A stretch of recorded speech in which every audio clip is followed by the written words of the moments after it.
How is she doing? Like, if you were to compare kind of what people saw on the documentary versus now, how is she doing?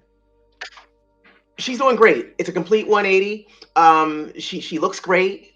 She sounds fantastic. Beyond the old Wendy. She sounds beyond. You know why? Because she has several heaps full of patience, and you know, it's just, this is a very, within the family, it's a very humbling experience because we just can't call, can't reach out, can't say what's on our minds at the moment, and being stripped of that right and that ability, um, is difficult.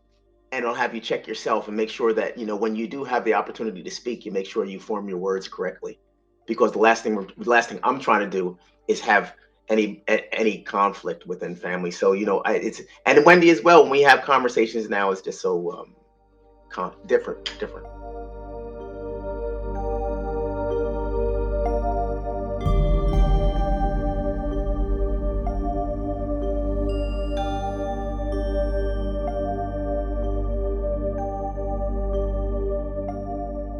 Is Wendy like working out? Is there, so in your conversations about like physicality, does Wendy have like a routine that she's doing? She does have a routine that she does.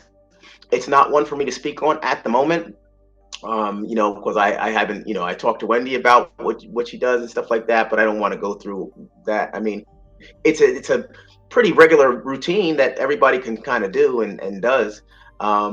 You could require, we could stretch and exercise and do things, without equipment. So that's the great thing. She definitely, I mean, and as when I saw her, I was like, oh, okay, you know, she's doing it. The scooter can be uh don't give you the wrong impression, because she's down, she's low, she's a tall girl, she's 5'10", 5'11". So she's crunched down in a scooter and has some big clothes on, and it's going to make it look like, oh, she's crouched down and in a scooter, right, with big clothes on. And that's not Wendy. We're accustomed to her being, either sitting in a chair or something fashionable on, or whatever have you.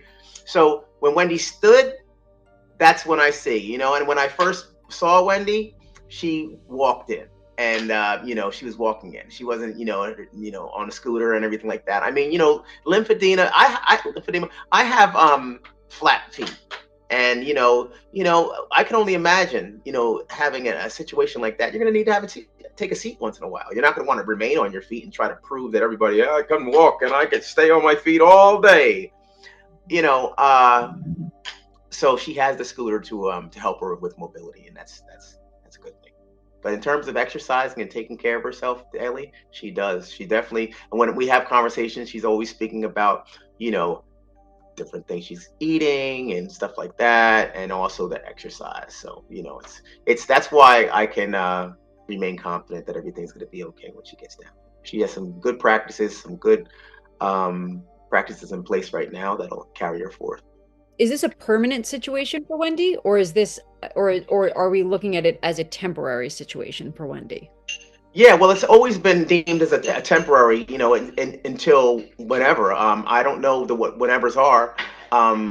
We know it's not today, and quite frankly, I'm really suspect for tomorrow. But like I said, we're faithful people, and we keep the faith.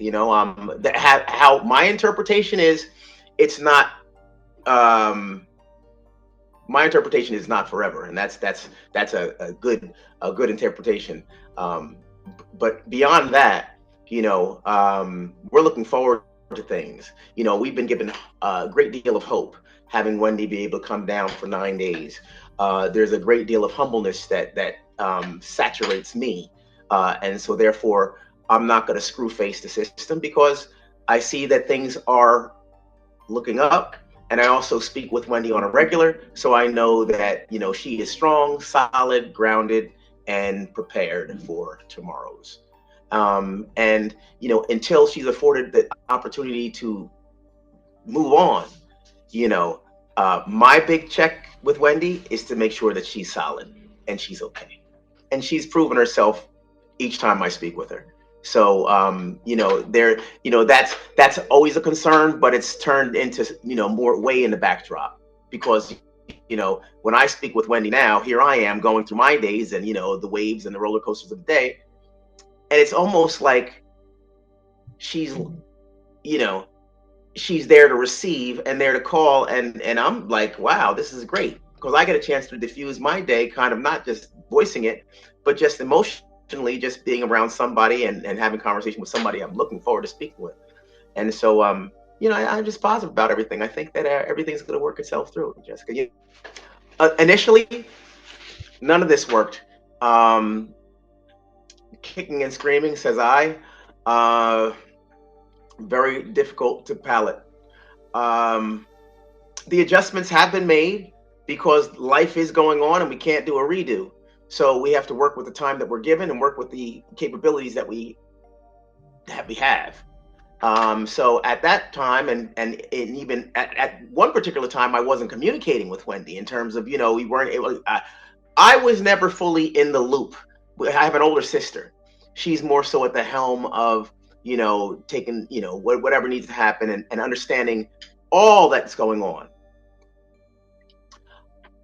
I was patient, I was concerned, and eventually, I was afforded the opportunity to speak with Wendy. When we had our initial conversation, that was brought forth by family, okay, we're gonna patch you in, okay, we're gonna patch Tommy in, let's call and see if he's available, okay, got him. It went down like that for a moment, patching me in, more than just Wendy and I on the phone, family members on there as well. I'm not built for that. I like meaningful one-on-ones. That's what I was always accustomed to with Wendy. So it kind of set me back. And I could tell that she was working through the process. She was grateful for being able to speak with everybody. Everybody else seemed to be on board with it. So I followed suit as well. Grateful. Look forward to Wendy's calls.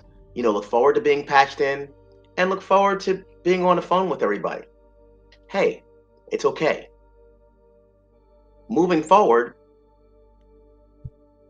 whatever transpired, it allowed me to be able to communicate with Wendy directly.